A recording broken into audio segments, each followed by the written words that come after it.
Sveiki! Šiandieną mes aptarsime Žaliųjų partiją ir nuspręsime, ar verta už juos balsuoti.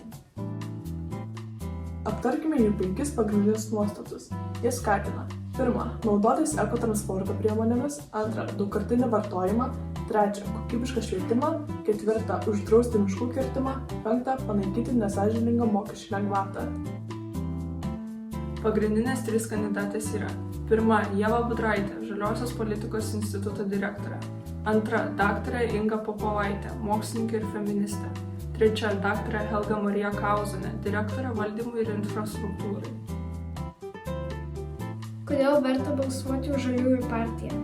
Jie nori išsaugoti Lietuvos gamtą, pagrindinės kandidatės yra moteris, kurių ypač trūksta Lietuvos valdyme. Kodėl neverta balsuoti už Žaliųjų partiją?